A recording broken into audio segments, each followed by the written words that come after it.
Okay, hello again. This week in lab we're going to be looking at some bacteria from your own body. Now remember that your body is covered inside and out with normal microbiota. Remember, it's good to have normal microbiota because they compete against other microbes. Remember our example of when you take antibiotics you get a yeast infection because the yeast on your body has nobody to compete with, and so they kind of grow crazy. So we're going to look at some of the normal stuff that you're going to have growing on your skin and in your mouth. Some people do carry microbes that are a little bit more pathogenic per se. Some people will have Staph aureus, some will have Staph epidermidis, some may have Streptococcus pyogenes. It just depends, and that doesn't mean you're sick. That doesn't mean you're going to contaminate other people. It just means everybody's microbiota is different. Now in this particular lab we're going to be using several different types of agar, and we're not going to put every swab in all the same agar. So make sure you read the lab carefully and you're specifically inoculating the correct plates for that particular sample. So from your skin you're going to put it on certain plates, and from your throat you're going to put it on certain plates. Some you'll do both. So what you're going to do in this particular lab, this will be different from all the other labs. We don't have particular cultures. You are the culture. So the first thing that you're going to be looking at is your throat. And you're going to want to use a sterile swab, one that is in a wrapper that's not dirty or contaminated in any way. You also can use a sterile tongue depressor. I couldn't find them today, so we'll just pretend. What you want to do when you do your throat culture is have your lab partner do it for you, rather than you doing it yourself. You're probably not going to put it back far enough if you do it yourself. You can use the tongue depressor, that's fine, but you don't have to. Basically, if you have the person kind of tilt their head back just a little bit, open their mouth really wide, and do have them say ah, because when you say ah, it keeps your tongue out of the way. And then you want to get back there to the golden arches, back to the back of the throat where you have your tonsils. You don't want to be swabbing the tongue, but you want to get back there. And you know you've gotten back far enough if the person gags. Now some people are more sensitive than others, and that's okay. We don't want people, of course, puking in class, but you do want them to gag, and you want to get both sides as quickly as you can. Don't spend 5 minutes, probing around back there. So get back to the tonsils. Once you get your swab, you're actually going to put it in sterile saline first, and you're just going to you want to make sure you see a cloudy suspension. You don't re-swab them or anything, but you should be able to see a cloudy suspension. Once again, this came from a person's throat. It has bacteria on it, so you're going to be putting it in either a bleach container or in that red biohazard bag. Mine, of course, I didn't use, so I'm just going to put it off to the side.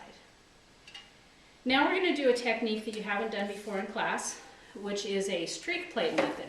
Now once again, this is an imaginary flame. This whole time I've been wearing my imaginary gloves and my imaginary goggles. Okay, so for this particular procedure, so you have the swab from your throat, and then eventually you'll have one from your skin also. For the skin, it's basically the same procedure, except for you want to kind of moisten the swab before you swab the skin.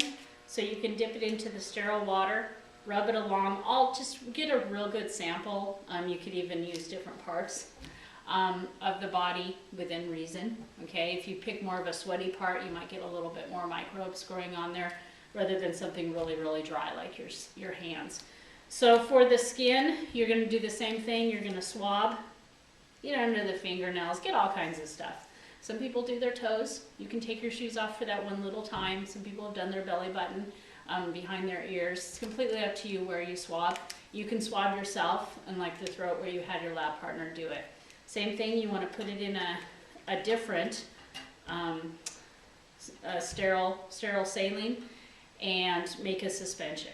So from your suspension, what you're going to do is you're going to do your normal sterile technique. You would flame your loop, let it cool off. Then you're going to dip down into your culture that you took from either your throat or your skin. And of course you would have the plates labeled. You have several different kinds, and you have them labeled throat, skin. And what you're going to do this time is a little bit different. You're actually going to swab about 1/4 of the plate with your loop.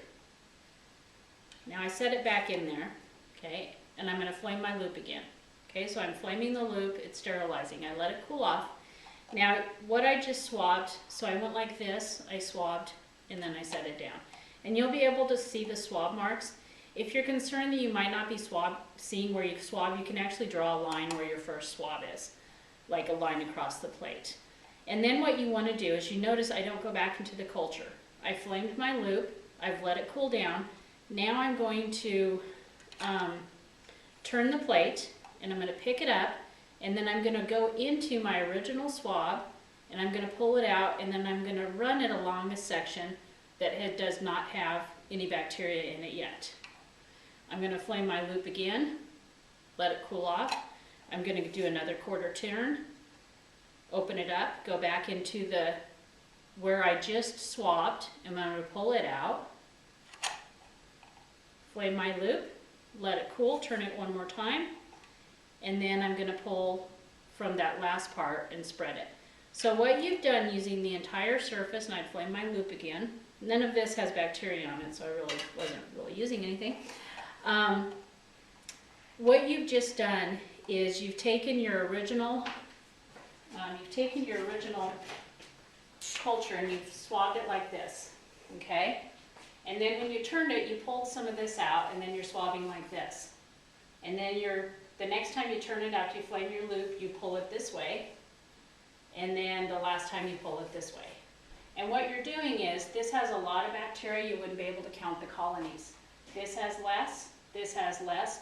By the time you get out here, you should be able to see individual colonies growing. This is called the streak plate method, and it helps isolate the colonies so that you get individuals out there. You may find that you have several different kinds of bacteria growing there, and you may be able to not kind of identify them, or you may have just one species that grew. You're going to do that on all the different plates using that streak plate and spreading them out. And then on the next lab period, you're going to be observing the plates, and you're going to be, some of them you'll have to add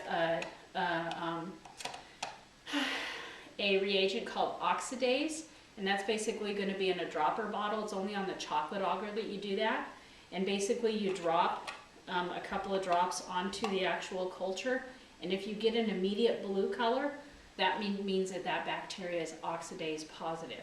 And you're only going to do that on the one that's growing on the chocolate agar plate. The other thing is, you're also going to do some staining. So for you're going to prepare gram stains from some of the plates, so it looks like the blood agar.